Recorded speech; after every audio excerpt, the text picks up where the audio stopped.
Welcome to American Education FM, everybody. I'm Dr. Sean Brooks. Welcome back, everybody. I'm kind of getting a late start on this one. Again, it was just kind of one of those things where I'm looking at my show notes and I just keep adding to them, and I'm saying to myself, man, I gotta record at some point here. Plenty going on, as usual. Let me begin with this. First of all, there is an Substack article that I did not write, but someone else did, a Sky Girl Express at Substack.com. I'm going to link this in the description below, and I recommend giving this a quick read.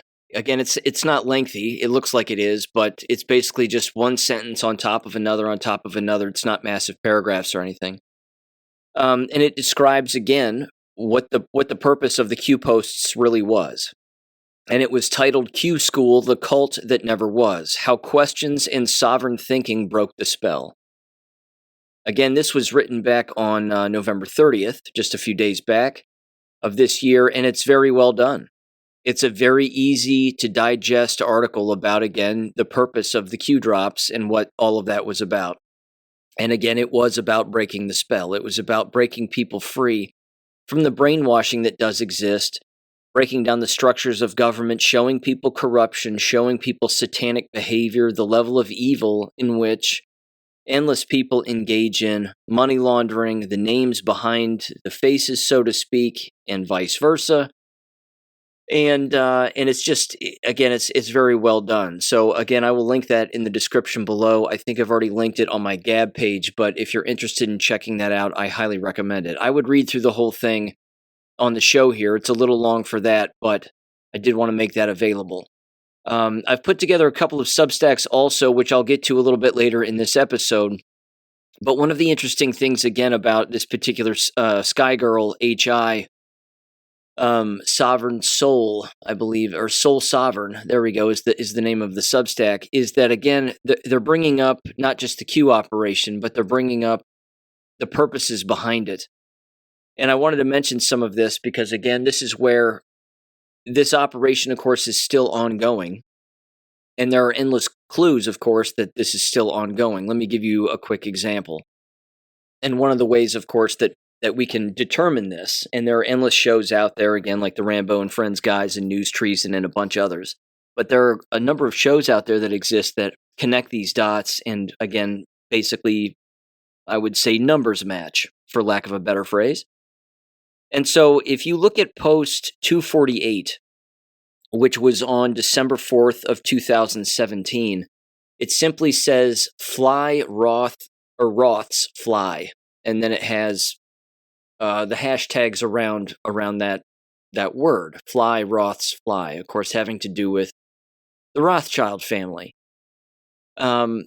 They directly, again, point to, of course, the post being December 4th, but then just the other day in Media Business, in a particular publication, they highlight the date December 3rd, 2025 of this year, and then it just so happened to be titled The Economist, of course, the Rothschilds magazine, reveals revenue growth as Rothschild stake up for sale.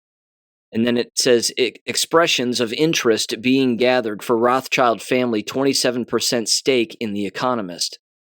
So again, they're basically selling a portion of their magazine.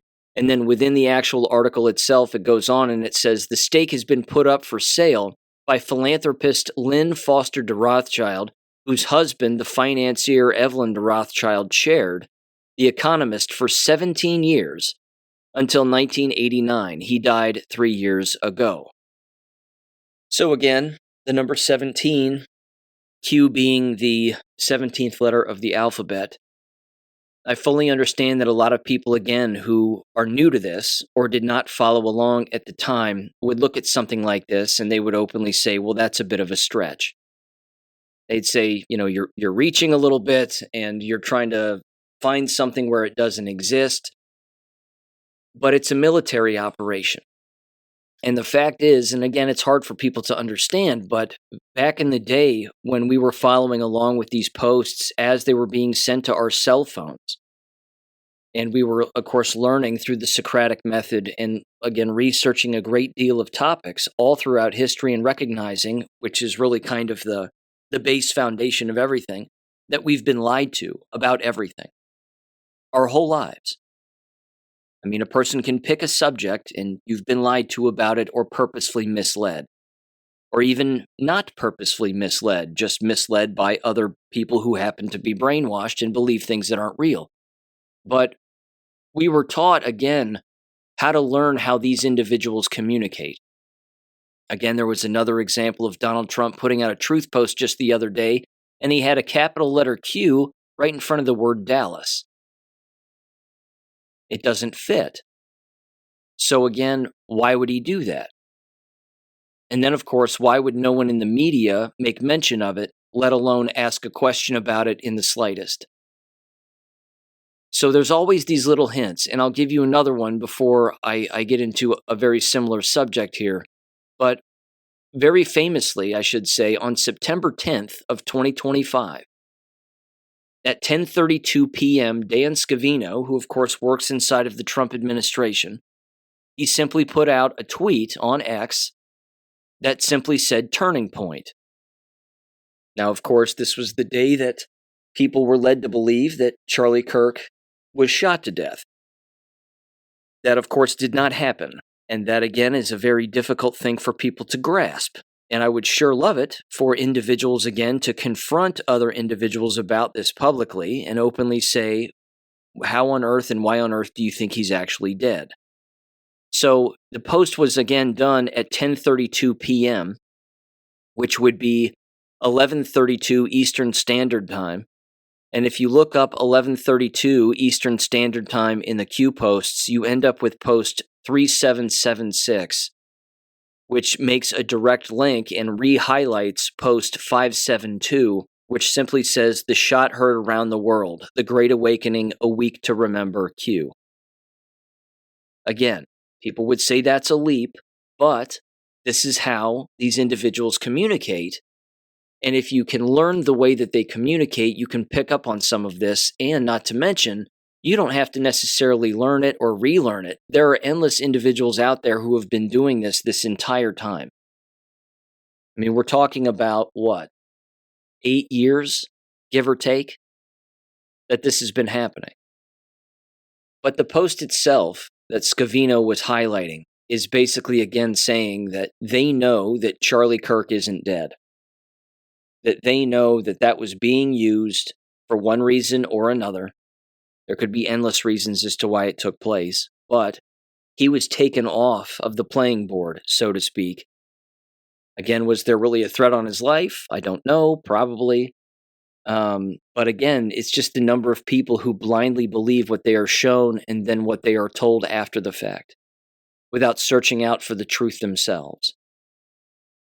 And again, that was the point of the Q operation. That was the entire goal. That was the mission. The mission was to break free from that thought matrix of just seeing something on TV or seeing strangers on a news channel tell you something, and then you blindly believe it instead of actually digging into it yourself and retraining yourself to actually use your instincts, your eyes, your brain, your ears, all of it together, and of course your intuition and your feeling.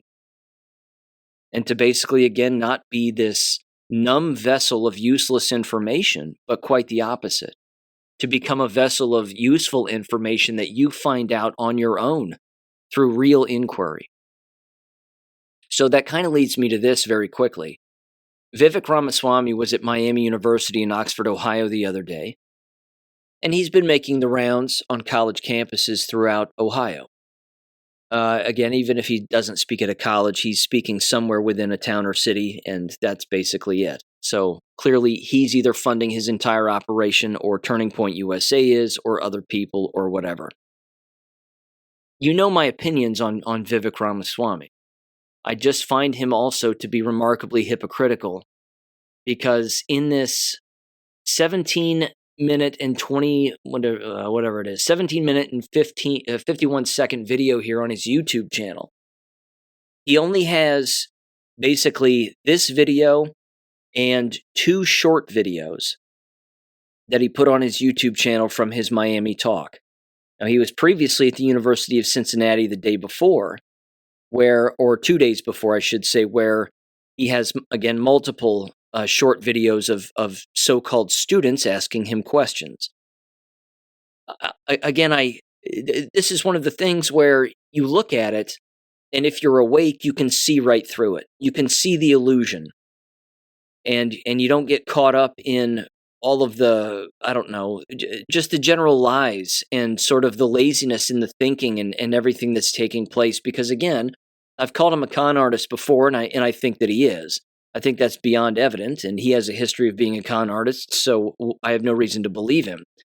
But one of the things that does not happen, at least he's not showing anybody, is anybody really challenging him.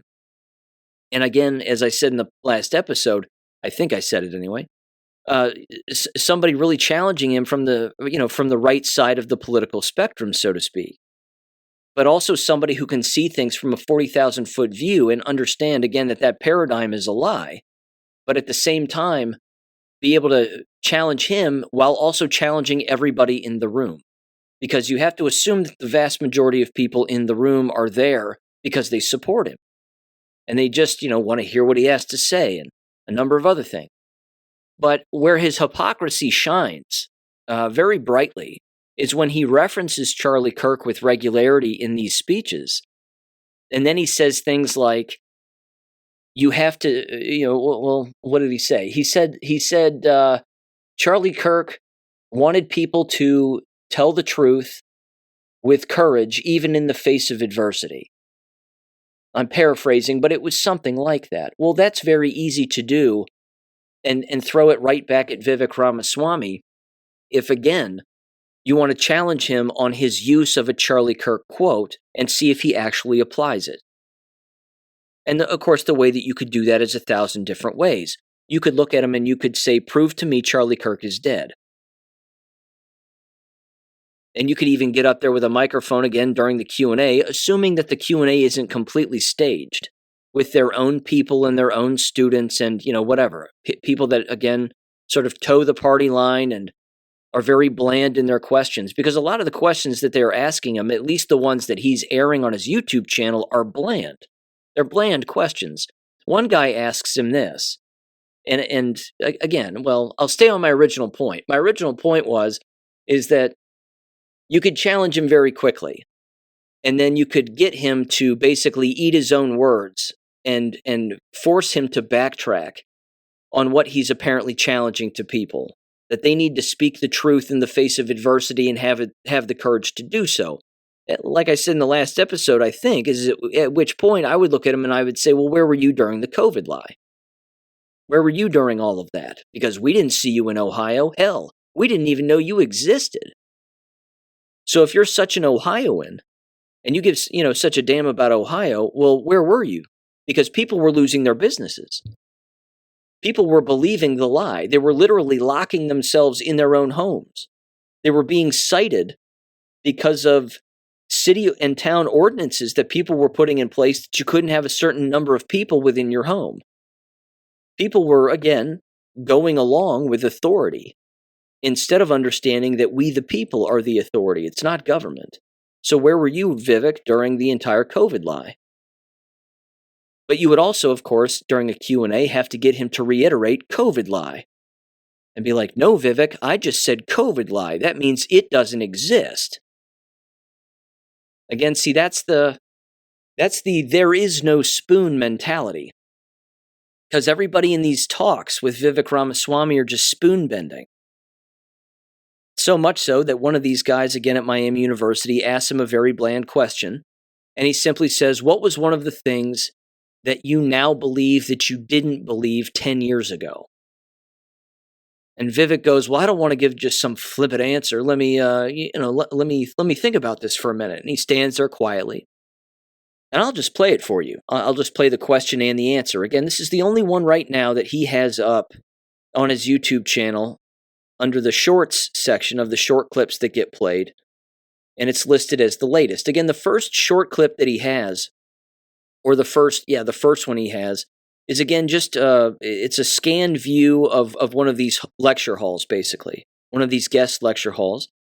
And then the next one is just the people who are lined up in town, entering the Miami University building where this is taking place. And then the third is just this one guy asking this one question. So give the question and answer a listen, and then I'll come back with a couple of comments here in 3, 2, 1.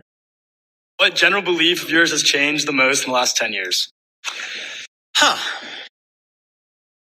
That's a good question. I don't want to answer glibly. Let me think about that. See, where I was 10 years ago, maybe I was 30 years old. I would say that maybe even over the last 5 years, a belief of mine that has changed is I think it's easy to believe that we as a country are really deeply divided.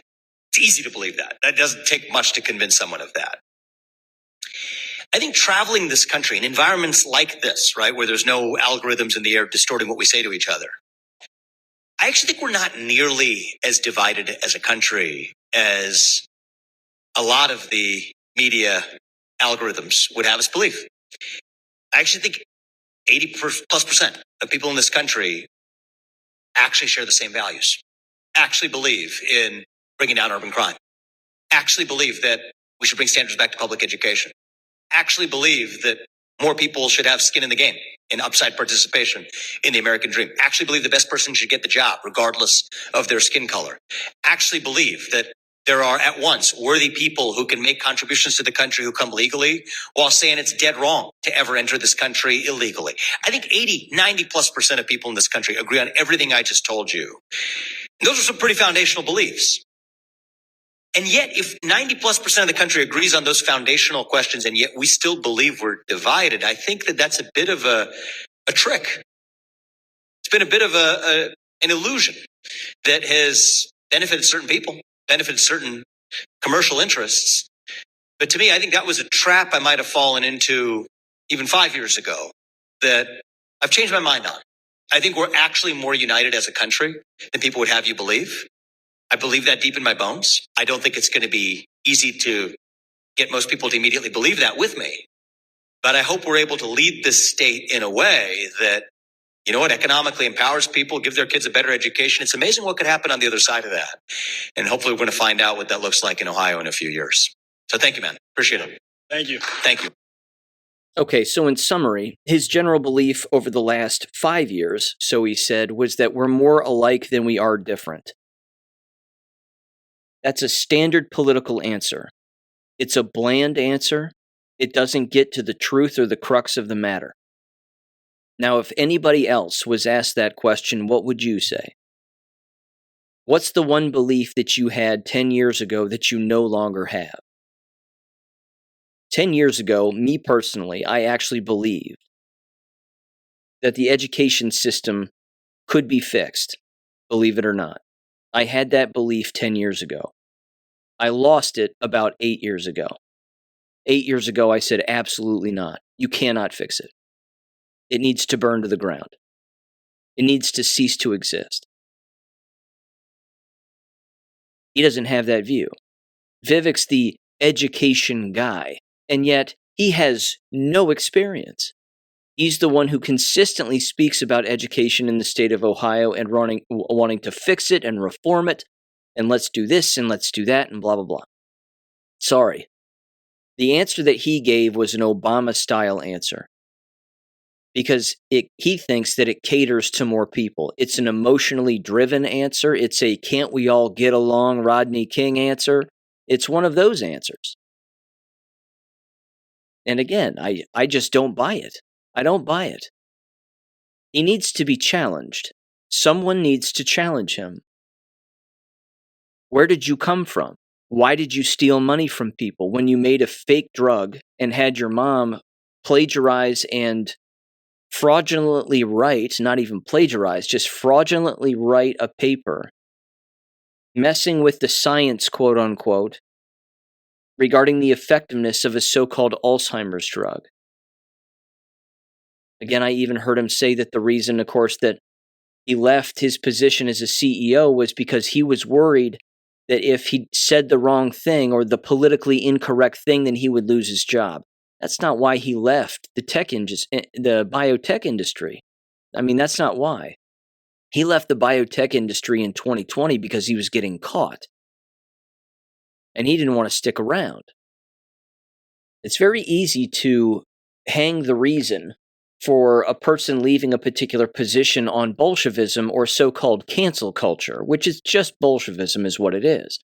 It's a Bolshevistic tactic that if you say the wrong thing or, you voice your opinion in the face of authority, or again, you don't use a particular word or a pronoun particularly correctly, you risk offending somebody and then you could lose your job. Again, that's not why he left the biotech industry. He left because he already cashed out. He left because he was getting caught. That's the real reason. And then he decided again to chase another topic and chase another job.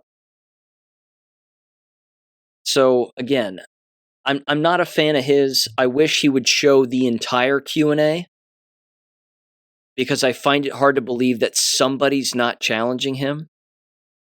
But again, if you want to see his whole 17-minute intro speech that he gives, I guess, and I don't know how long his actual talks last, but it just seems remarkably staged, incredibly inauthentic, and that's it. Because again, that's who he is, and that's how he behaves. He basically, again, says nothing. He reads off a list of massive talking points, and he's got it memorized. We are one nation under God. Parents should have educational rights for their kids and be in charge of their kids' education. The founding fathers were the best designers of this country known to man, and others as well. The sky is blue, the grass is green. My name is Vivek Ramaswamy. I mean, he says stuff in a giant list, and that's it. There's no real substance, because when you get down to the real substance, the position of a governor in a state is useless. If you have the majority leaning one particular direction or another in the legislature, they're the ones that have all of the say. Same thing in the Senate. Congress, Senate, within the State House. They're the ones that have all of the say, and Ohio is actually one of the states where you can clearly see that and prove that because DeWine's orders have been overridden.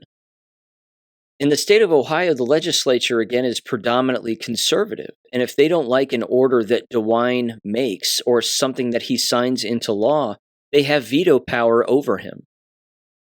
And they can just do that, and they do it, and they've done it a lot, which is great. I think it was girls playing in boys' sports. DeWine was like, well, everybody gets a chance to play sports and blah, blah, blah. And the legislature was like, no. And then they just overrode his veto where they, again, were trying to make that illegal, that you can't have girls, or boys rather, playing in girls' sports.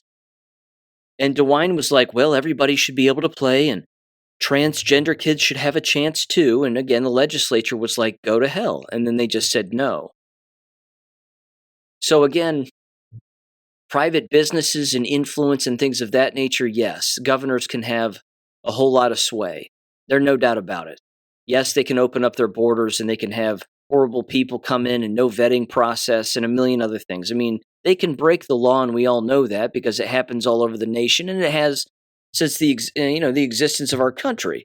But either way, he says nothing. It's just a tour of him saying nothing. So if I get more clips of him regarding the Miami talk, I'll see if I can't play some of them. But I would love for him to at least be honest in his rollout of his own talks. I mean, why not record the whole thing? Why not play his entire free talk on YouTube without vigorously editing it? Because it is edited heavily. And why not show the entire Q&A where hopefully somebody challenges him? That would be nice, but that's not happening. Again, he's perpetuating the Charlie Kirk death lie. He's perpetuating endless lies. And yeah, it's lazy, but he's Obama. He's basically from the Obama political talk school. And again, that right there, you would think would be enough to wake people up, but apparently not these younger individuals who are just soaking him up. And I don't know why. But kind of staying here in this education avenue, just very briefly, I'd like to read through this here. This was again from the Gateway Pundit, and this had to do with Michael and Susan Dell dropping $6.25 billion to fund Trump's new Trump accounts, quote unquote, 25 million American children to receive investment deposits. This is interesting. I see theft involved in some of this, maybe, from either parents or other institutions, not to mention, it's really not a whole lot of money that would be given to minors. And it's, of course, based on household income. So are we just throwing money at poorer families and poorer parents? I'm not sure. But I want to read through this because it just seems a bit hinky to me. It says the following: Michael Dell, founder and CEO of Dell Technologies, and his wife Susan Dell, rather mannish if you ask me, announced Tuesday that they will contribute a staggering $6.25 billion to seed new investment accounts for 25 million American children. The move cements the launch of Trump accounts, a cornerstone in President Donald Trump's vision of economic opportunity for all. Under the new law passed as part of the sweeping One Big Beautiful Bill Act earlier this year, each child born in the United States between January 1st, 2025 and September 31st, 2028, will automatically receive a $1,000 government-seeded account. But that's not all. By tapping the Trump accounts, infrastructure, the Dell's donation will deliver on an extra $250 deposit into the accounts of 25 million children under age 10 whose families meet certain income criteria. So again, is it an incentive to have more children? Possibly. It's based on income, which seems discriminatory, but I don't know. I don't see this as fixing a whole lot.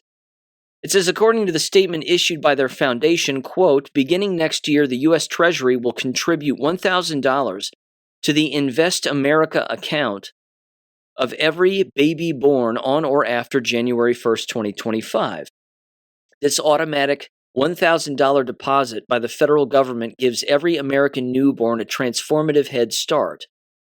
These investment accounts are simple, secure, and structured to grow in value through market returns over time. So basically, it's a 401K for your baby with a $1,000 deposit. I mean, okay, I guess. It seems a bit odd, but it is what it is. It goes on here. It says at age 18, these young Americans can have a financial foundation for continued education, job training, home ownership, or future savings. It's a simple yet very powerful idea. I mean, I get it. But it says what inspired us most was the chance to expand this opportunity to even more children. Through our charitable funds, we are thrilled to be contributing $6.25 billion to seed 25 million additional accounts with $250 each. These deposits will reach the accounts of most children age 10 and under who were born prior to the qualifying date for the federal newborn contribution. Children older than 10 may benefit too if funds remain available after initial sign-ups. It's an incredibly practical and direct step to help families begin saving today. Trump announced the contribution on Tuesday, stating, quote, Michael and Susan came to see me. They said, this is an idea. I said, I think it sounds so good and so unique, but that is why he has been so successful and they have been so successful in life and in business because they're unique. Trump accounts will be the first, I guess you could say, real trust funds for every American child. And then from CBS, it says the following: signups are slated to begin on July 4th of 2026, with parents and caregivers needed to activate the accounts. The Department of Treasury will seed the accounts with $1,000 per child, while parents, friends, and others can also contribute up to $5,000 per year. Signing up will be easy. According to details released by the Trump administration on Tuesday, parents or guardians will need to file an IRS Form 4547, interesting number, 4547, that's hilarious, a one-page document that asks for basic information such as the child's home address and social security number to activate the account. The accounts are limited to investing in broad U.S. stock funds and track the overall market such as S&P 500 fund, don't use leverage, and charge no more than 0.1% in annual fees. Parents can make elections for their children's accounts at trumpaccounts.gov. The accounts are locked until the child turns 18, at which point the funds may be used for qualified expenses, which include, again, here we go, education, such as college tuition or professional training, home ownership via a down payment or a first home, entrepreneurship, or the funds to start a business. Well, what if they turn 18 and they don't have a business and they don't have money to buy a home and they don't want to go to college and they're not in some kind of a professional training or tech school? Then what? Then the money just sits there? So, I mean, again, it's government's money, but if any family member contributes to it, then it becomes the family's money or the contributor's money, more so potentially than government's, even though government is basically the bank account itself. Again, it says when children turn 18, they may also opt to keep the money in the account and continue to invest. This is going to be interesting. I'm just going to leave it at that. I just think this is going to be interesting. This has the potential to get a little slimy 18 years from now. And that's a ways off. But, yeah. Get back to me in 18 years and we'll see how this actually rolls out. Again, at first glance, it doesn't seem terrible. Again, it seems like a decent idea. It's a government savings account, but it's still government. And I think, therein lies part of the problem. But again, I'm not looking for an issue. I think it's interesting, and I'll just kind of leave it at that. I'm sort of at a loss. Yeah. But again, if it's government's money and families themselves don't want to add any money to it, then yeah. If government wants to grow money for children and, your family planning, so to speak, and you think that your child's going to want to go to college, or you want to send them to college or a tech school, or, buy a home at the age of 18. Good luck with that. Or, start a business or whatever, then yeah, go for it. Why not? It's government's money. If it's going to increase its percentage and its value over the course of time, you'd hope anyway, then, let government basically make the bet for you, I suppose. But I'm not sure that families themselves would want to throw money into it, because what guarantee is there that you're going to get it back?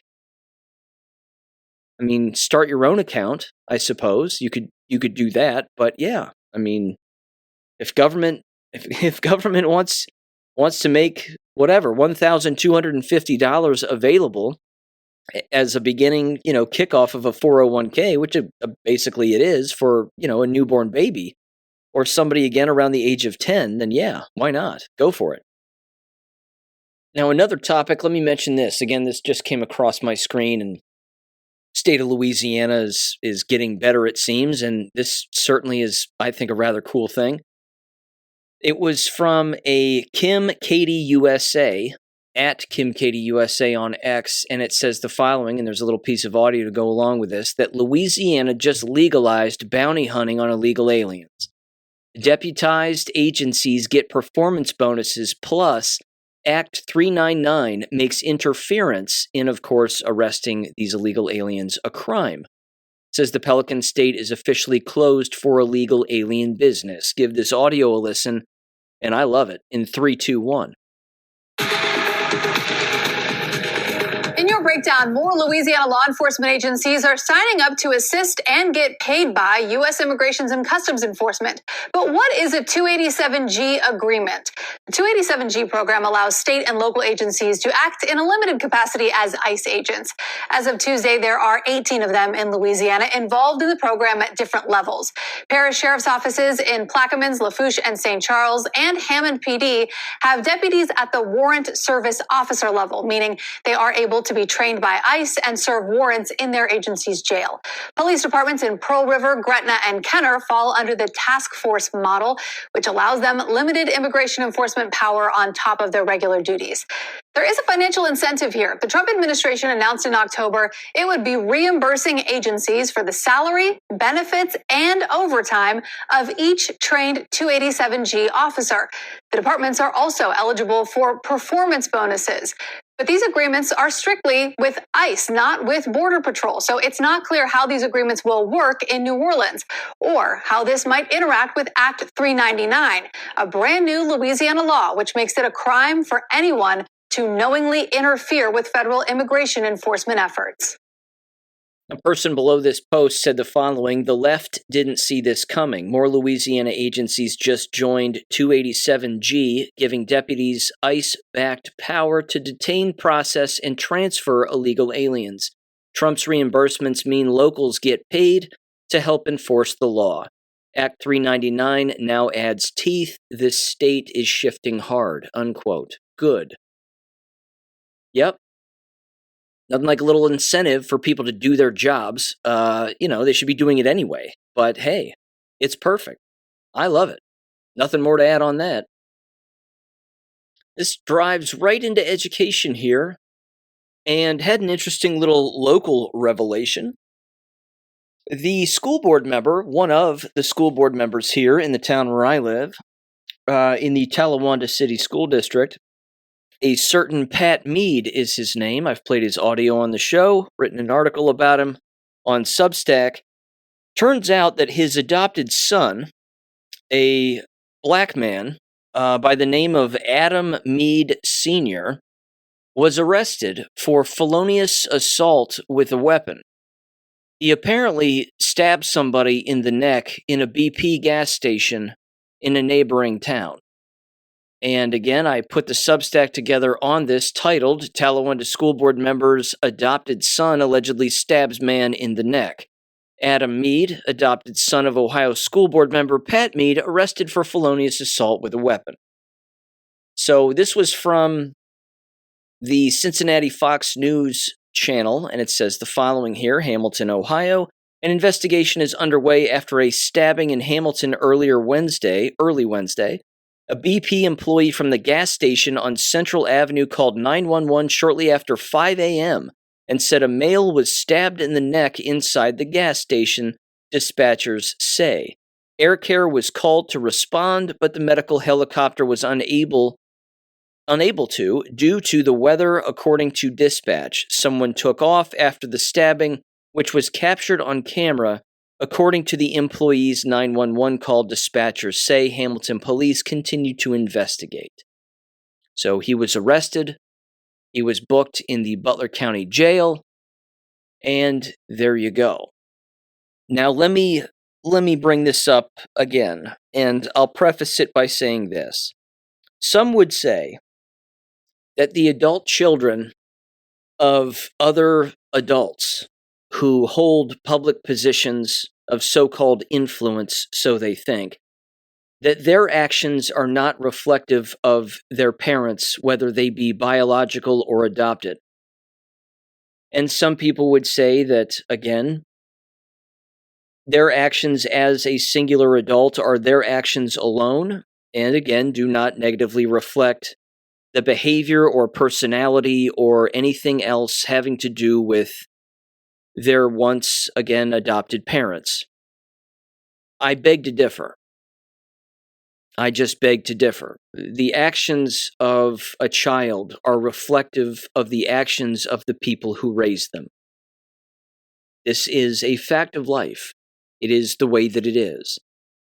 Again, I'm not saying that there aren't outliers. There most certainly are. But in this particular case, first of all, Pat Mead is white, and he has adopted some black children. I believe 2, if I'm not mistaken, over the course of time, and this would be one of them right here.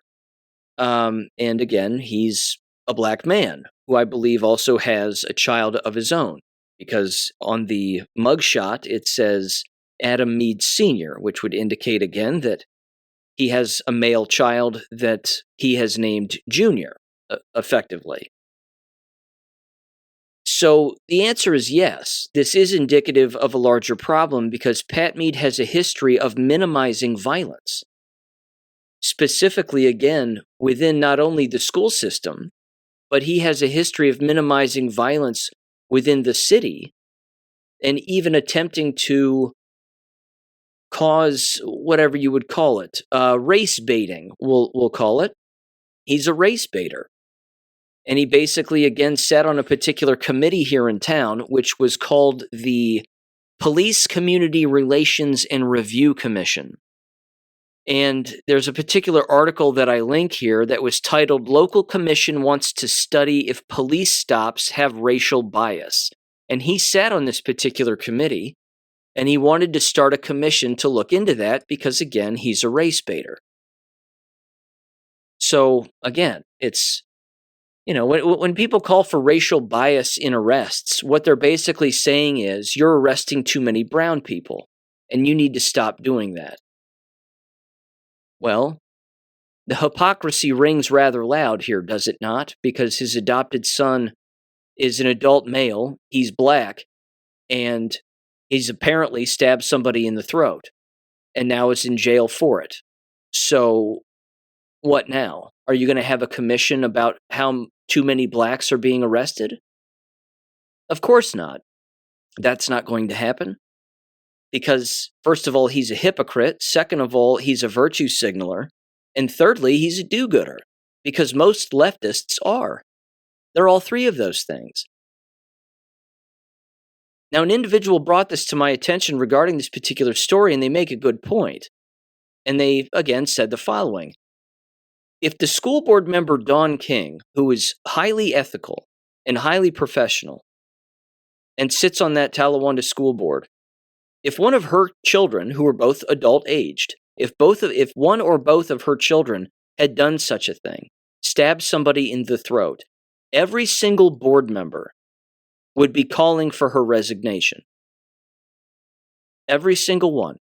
In the very next board meeting, Pat Mead, Matt Wyatt, and the rest of those nitwits would get up there and immediately call for Dawn King's resignation. And they would say things like, she can't even get her own house in order, so why on earth can anybody trust her in the position of being a school board member and helping run a multi-million-dollar corporation? That's what they would say. But Dawn King's not going to say that, I bet, in the next board meeting. She won't address this in the slightest. I have no problem putting together a Substack article about this because, again, it highlights his hypocrisy. I've heard a lot of rumors about Pat Mead over the years. None of them good. None of them. I'm not going to get into what they are, but yeah, some of them have involved his adopted son. Some of them have involved Pat Mead's own behavior privately. Again, they're rumors. But I asked the question at the end of the article, doesn't this level of hypocrisy immediately disqualify a person from ever giving advice to anyone ever again? And then I said, answer, of course it does.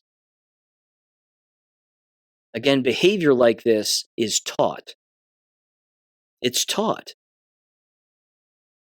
And if you grow up in a home where there are no consequences, because the people doing the child rearing, so to speak, are actually, again, teaching their children, adopted, biological, or whatever, or otherwise, that there are no consequences for your actions.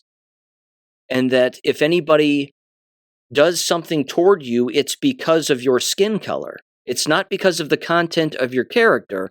It's because of your skin color. Well, then you're going to grow up believing that you can get away with murder. And that if somebody charges you with murder, they're just doing it because of your skin color. Again, the meme is true when it comes to this. We as Americans, regardless of one's skin tone, because skin tone, as I've said before, doesn't make decisions. The integumentary system has nothing to do with decision making. So we're not judging anybody based on their skin tone. We're judging people based on their character because we always have. We always have. Again, the irony is palpable too, because I said it here on the show. I wrote about it in the Substack article, which I link in this latest one regarding Pat Mead and, of course, his adopted adult son. And I openly said that even if these individuals win the last school board election, he and Matt Wyatt, it isn't going to get easier for either one of them. It's going to get harder. And I was right. Didn't take very long, about a month. And there you go.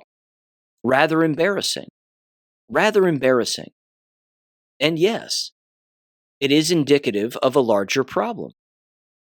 I wonder, too, whether or not the local rag newspaper is going to even report on this. My guess is they won't, thereby disqualifying them as being any kind of a, reliable newspaper that's telling the truth about what goes on here regarding anybody who lives in this town. Because, again, if it was Dawn King's child who had done such a thing, she'd be all over the front page of that newspaper.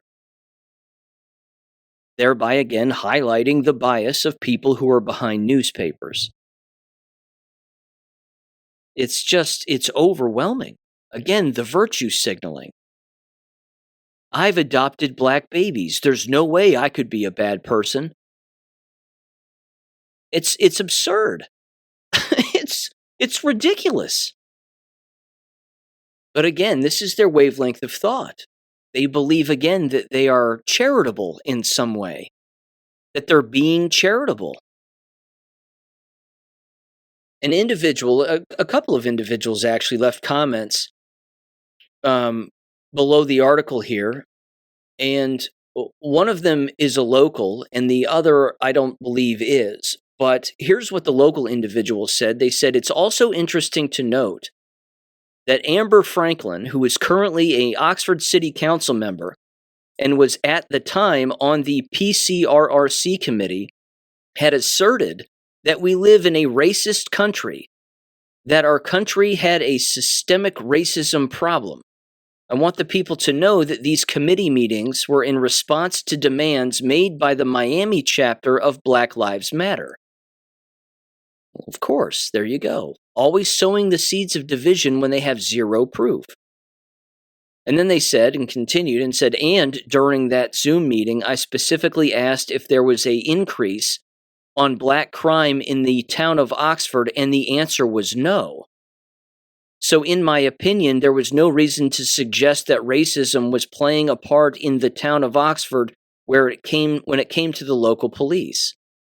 Yeah, it's a predominantly white town, but that's because that's typically how it goes in college towns, certainly rural college towns. Another person said this, and they're not wrong, and this is interesting. They said the following, dug into, they meant to say, although they spelled it dung, but dug into your past article a bit, the one having to do specifically with Pat Mead. And they said, so this male, pronoun-embracing, former educator turned school board member who clings to the district and helped cover up child sexual abuse there, adopted a boy who is now violently psychotic, ? Am I getting this right? ? Betting they don't do a forensic interview on the arrested to assess for child sexual abuse in the home. They should. Internal trafficking is a thing in public ed. Look like a child's hero in public while being their nightmare behind the scenes. Thank you for the thorough historical journalism. Oklahoma has the same problems. And then they link a couple of other Substack articles. Yeah. Again, these behaviors are learned at home, and violent behavior can be a symptom of being abused as a child. It can also be a symptom of having excuses made for a innately violent child. But again, who's to say one way or another? Just very embarrassing. Now again, should Pat Mead resign his position as a school board member? He won't. But I don't think he's qualified to give anybody any advice on anything, and I don't think he's going to be winning any Parent of the Year awards anytime soon. So I'll let you know what happens in the future regarding any comments that he may make or the excuses that he makes for his adopted son's behavior or God knows what. But yeah, the Lord works in strange and mysterious ways. Okay, I also threw together this Substack article 2 in 1 day rather quickly. Again, didn't do a whole lot of writing on either one of them. Didn't take long, rather natural. But I moved this particular story over, and Josiah Richwine sent me this from Florida. And I titled it, Florida Teacher Used Student Images to Make AI Pornography. A David McCowan, or McCone, however you say it, 47 years old, has been sentenced to 135 years in prison. Now again, you look at this dude, just look at his mugshot, and you'd be like, wow, you hired that guy to be in a school building around minors, and you didn't even have the intuition to say this might be a bad idea. As it turns out, he was also charged with sexual contact with an animal, specifically the household pet. 6 counts, as a matter of fact. So he was having sex with his dog. Yeah. Tampa, Florida, a Florida teacher who used AI to create child sexual abuse material of students was sentenced to 135 years in prison on Tuesday. David McCowan, 47 years old, who taught 6th grade at the United Brethren in Christ Academy, well, of course he did, was arrested in June after Holly Hill police received a tip regarding a Discord user who was sharing child sexual abuse material. Investigators found that McCowan shared files and chatted with other users while using the school's Wi-Fi during school hours. The teacher shared students' personal information and photos, including some sexually explicit photos that appeared to have been generated using AI. In addition to the child pornography, police also found images of himself engaging in sexual acts with the family pet, prosecutors said. The abuse and trauma this predator inflicted is sick, and he deserves every moment of this sentence, Florida Attorney General James Utmeyer said in a statement, quote, "We will always seek the longest sentences possible for anyone who harms innocent children or defenseless animals," unquote. McCowan was charged with 1 count of aggravated possession of child pornography, 18 counts of possession of child pornography, and 6 counts of sexual conduct with an animal. He was sentenced to 135 years in prison. And I said the following, he should be publicly executed. Save the taxpayers' money. A bullet is cheaper. And then I went on a little bit about, again, the dangers of technology and specifically AI in schools and how if anybody thinks that this is a one-off, it's not. There's no way that this is a one-off. He's taking student images, their school pictures, among other things, turning them into AI pornography and then sharing that online, and using the school's Wi-Fi system to build all of this. 135 years seems light to me. They should just execute him. Just do that. Pass a law in every state that again says if you engage in a crime with a child, you will be executed. Period. Just do that. Again, he'll probably get killed in jail, which is fine by me because lots of pedos do. Homies in jail don't take kindly to child molesters because many of them, of course, have been molested. And then you throw a child molester in there, well, game on then. So, yeah. Let's hope he doesn't make it 1 day behind bars. Because people will know why he's there and, well, street justice after all. It usually gets people in the end. This next one's interesting, out of Maine. This was titled, Lewiston School Committee Member Indicted on Theft Charges in Stolen Gun Case. This was from WGME.com, your trusted name in news. Give this audio a listen in 3, 2, 1. First tonight at 11, a Lewiston school committee member and city councilor-elect is now indicted on criminal charges. Good evening. Thanks for joining us. I'm Greg Lager. That case allegedly involves stolen guns. CBS 13's Julia Simone explains what we know so far.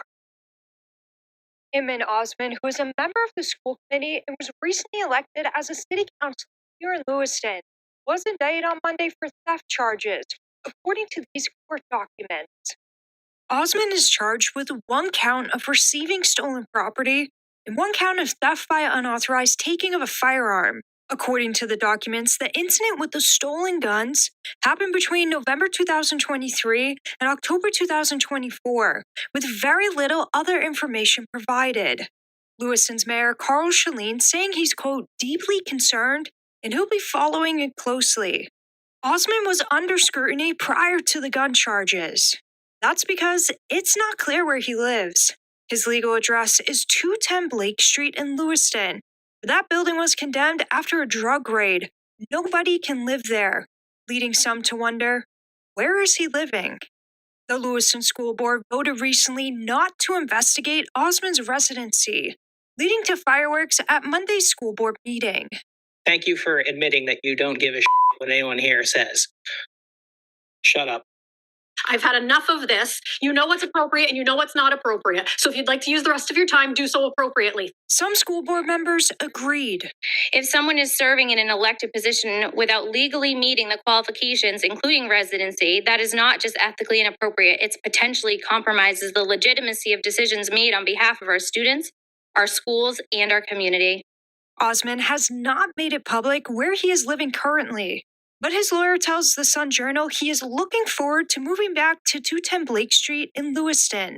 Osman was elected as Ward 5 City Councilor last month, and as of now is expected to be inaugurated in January. In Lewiston, Julia Simone, CBS 13 News.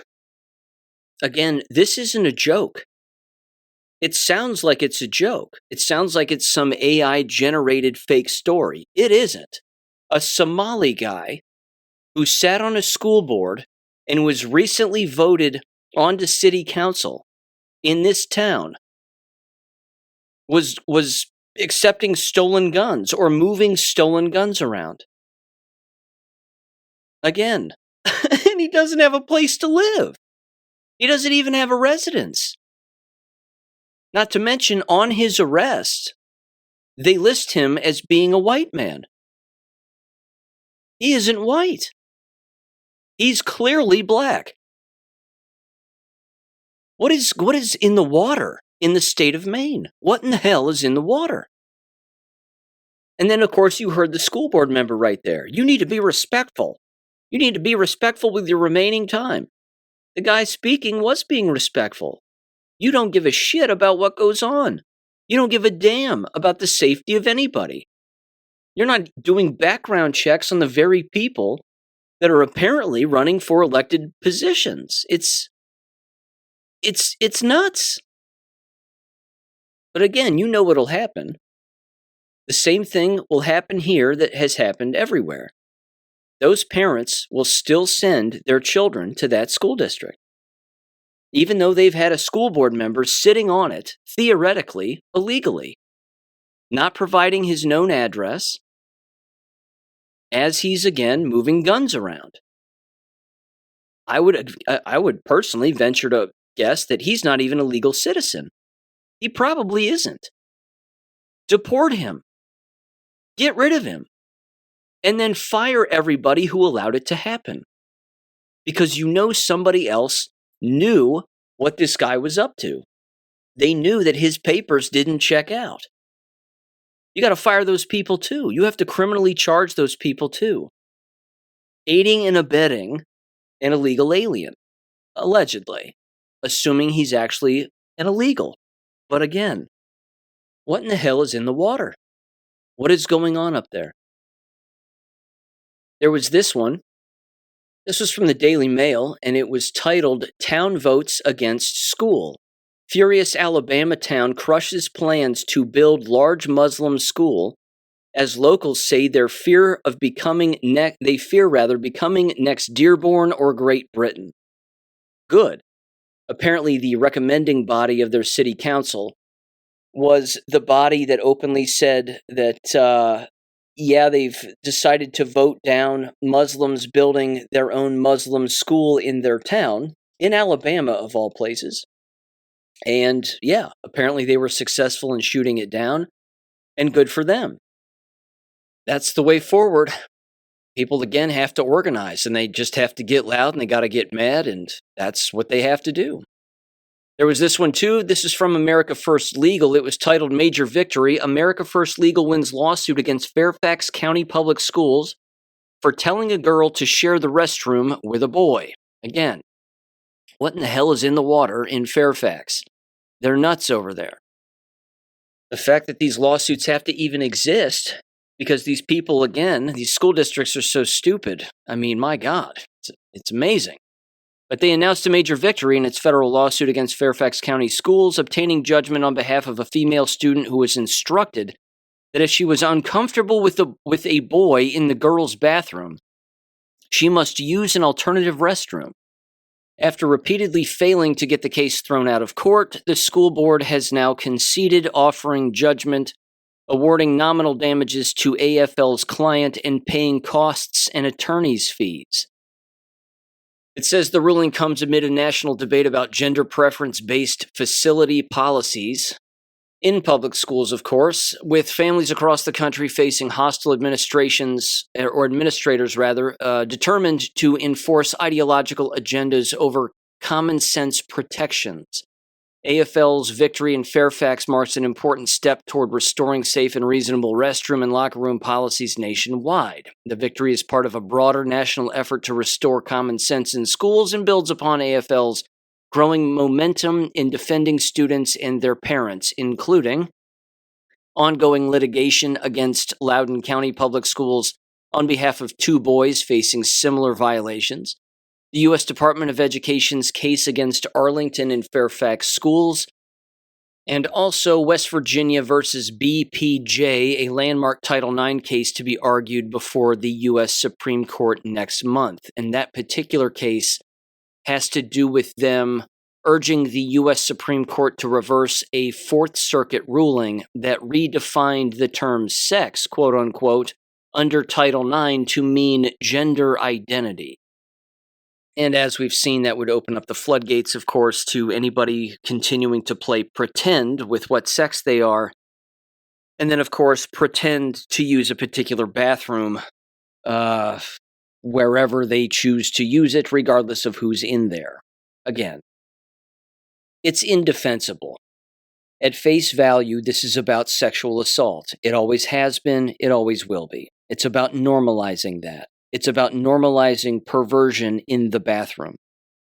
That's it. It's about being able to sexually assault people in a bathroom. It's about normalizing looking at one another naked whenever, wherever, regardless of how young the people are. All the way through adulthood. That's the entire point. It isn't about anything else other than that. It's about perverts being perverse. Period. Now, regarding education, I'll wrap up with this. This, of course, has to do with Enoch Burke in Ireland. I've brought him up on the show here before. And he lost his job in Ireland there as a school teacher because he refused, of course, to go along with the LGBTQ agenda and the pronoun stuff and all of that. He was fired, and then he refused to leave, and then he came back to work the next day, and then he was trespassed. And then he refused to leave, and then he was arrested, and then he was trespassed again, and he just kind of kept going back. So he's been sent to jail, and he's been in jail. He spent more than 500 days in prison for refusing to abide by the court's orders, and he claims that he's turning up for work at the school, which is his right. Again, I understand his activism, but he's trespassing. Again, you know, people lose their jobs in unjust ways, myself included. And it happens all of the time. Again, even when you're standing up for the right thing, it happens constantly, everywhere, in every country. But when you keep going back to the place that's making terrible decisions and you find yourself violating another law, and then you keep going back and you violate that law again, you're not really making a point necessarily. I mean, again, I understand his angle, but he needs to just get another job, or again, just go home or do something else or whatever. But yeah, I think it's official. His teaching career is over at that particular school. And of course, now he's in jail, and he'll be in jail throughout Christmas. And that's basically how this particular story goes. And they openly say there's no preferential treatment for people just because it's the holidays. And yeah, again, he made his point, and it was a good point, but now he's trespassing. So he should stop doing that. Again, if he gets out of jail and he goes back to the school and he goes, well, I'm just showing up for school because I'm a school teacher and it's my right to be here and they shouldn't be doing this to children. Again, he's right about that. It's the right message. He's just going about it in the wrong way. That's all. Write a book about it. He could do that. Do a speaking tour. He could do that. Get a podcast. He could do that. There's a lot of other things that he could be doing. But now he's sitting in jail because of trespassing charges. So it's unfortunate, but, just don't do that the next time. That's all. In conclusion, here on the jab front, this is from Sense Receptor, at Sense Receptor on X. It says the following, in a piece of audio to play here. Cancer and AIDS research titan, Dr. David Raznick, quote, the COVID injections are a weapon. It's really a population reduction program globally. It's murder. But how do you kill billions of people? You can't just use one weapon. You have to use a whole bunch of weapons. It says this clip from Dr. David Raznick, PhD and expert in clinical diagnostics, drug design, and AIDS, as well as a former employee of Abbott Labs and founder of multiple biotech companies, is taken from an interview with Richie Brown, at Captain Richie Brown on X, posted to Rumble in October of 2025. This clip is about 2 minutes long. Give this a listen in 3, 2, 1. So what do you think the vaccines are about? Was it purely a money-making exercise, or? No, the weapon. Absolutely. Sure, they make money and everything. They're really, literally, and this is a game plan, they're really trying to reduce the global population. Open about this for decades, I mean, nobody's made an issue. It's like what I've been doing has been open for decades, fighting the AIDS phoniness, but people don't know about it because it's not publicized, you see.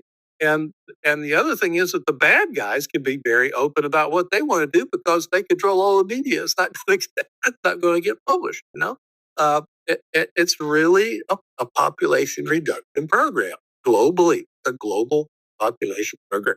It's criminal. It's murder. I have no qualms at all. I'll go in the courtroom and swear to that. And I can prove it with the evidence, their own doctor. Is that for the vaccines, is it? Yes, but not just the vaccine. It's the whole setup. It's an omni-war, which means they're using every weapon they can think of. They're using injection. They're putting the poisons in the atmosphere, in the water, in the food, trying to starve people to death, kill all the animals, like chickens and cows. And how do you kill billions of people? You can't just use one weapon. You have to use a whole bunch of weapons. And that the injections are pushing it. I forget and how many billions of people have been injected with the SARS-CoV-2 stuff. And then I forget how many hundreds of different kinds of lots. And they're probably putting and changing things all the time. And I've been following that stuff. I mean, cancer is really, really a big problem for me. On top of all the other things, like the heart problem, neurological problem, people are still dropping dead like flies all across the United States. He's not wrong. He's not wrong. There's this last piece of audio here. This is Robert Kennedy Jr., and he's talking about, again, parental consent when it comes to these bioweapon shots or any shot of any kind, specifically jumping on the back of schools, of course, throughout this entire process, and certainly the last 5 years, 4 to 5 years, where, of course, they were injecting children at school without parental consent and saying, well, everybody's here getting these shots, so you need to also. And the kid goes, well, I don't think I'm supposed to. And then they grab the kid and then they inject him again without the parent even knowing. And unfortunately, in many cases, the child is now dead. The parent doesn't have their child around anymore, and the school is just acting like they didn't do anything wrong. Well, those days are over, and the Office of Civil Rights, specifically attached to HHS, claims that they want to do something about that now. So give him a listen, and then he mentions the link at the very end in 3, 2, 1. Hi, I'm Robert F. Kennedy Jr., your HHS Secretary. Today, I'm announcing decisive steps that HHS is taking to defend something that is absolutely fundamental in this country: a parent's right to guide their child's health decisions. That right is not optional. It's not negotiable, and under the Trump administration, it will not be ignored. HHS has launched an investigation into a troubling incident in the Midwest. A school administered a federally funded vaccine to a child without the parent's consent and despite a legally recognized state exemption. In any institution, a school, a doctor's office, a clinic, disregards a religious exemption, it doesn't just break trust, it also breaks the law. It fractures the sacred bond between families and the people entrusted with their child's care. And we're not going to tolerate it.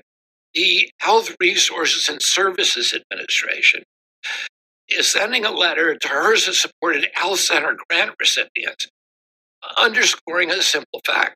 Federal funding requires compliance with federal and state laws that protect parental rights. Parents have another right that every American should know about, and that's the right of access to their children's health records. HIPAA establishes that right of access. If you have the legal authority to make decisions for your child, then you should have the right to see their records. No delays, no secrets, no excuses.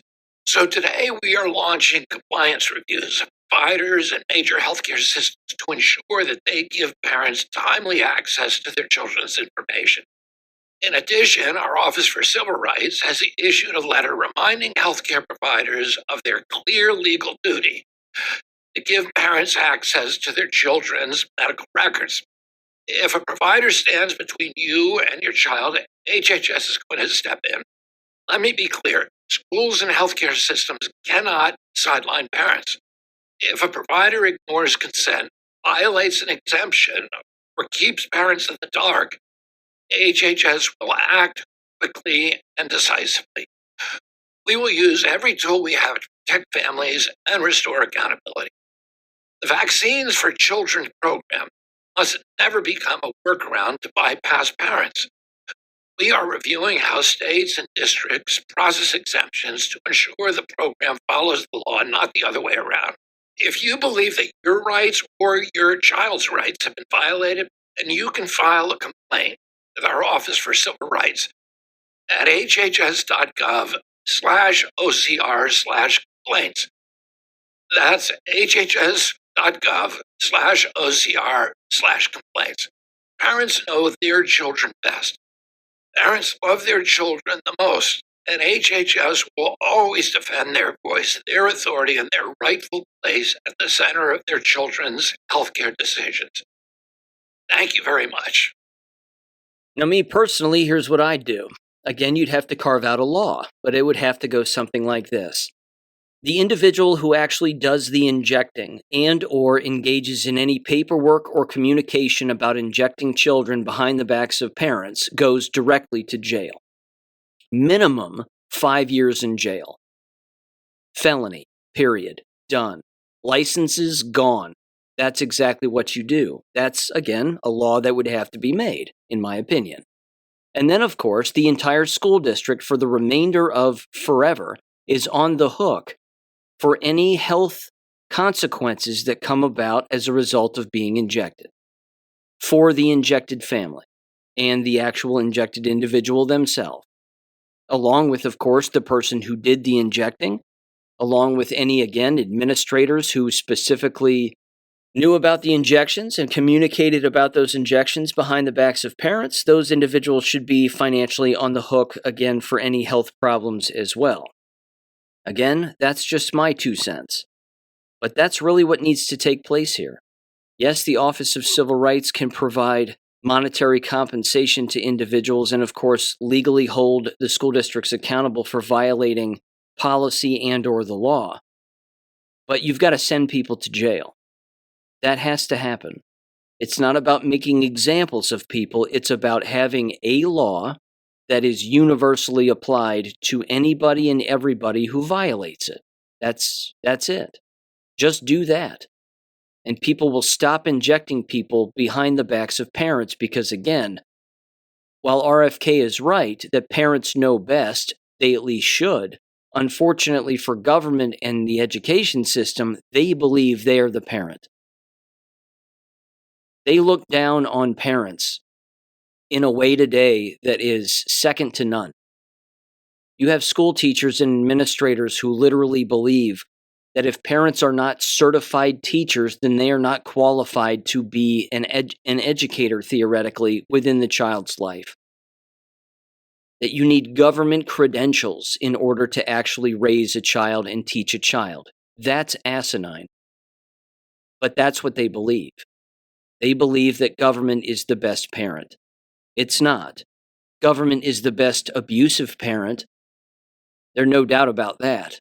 But they are never, ever going to be the best parent. So with that said, ladies and gentlemen, thank you for listening. As always, have a great weekend, and I will catch you on Monday. Peace. Thank you for listening to American Education FM. Make sure and check out AmericanEducationFM.com for more information. Take care and God bless.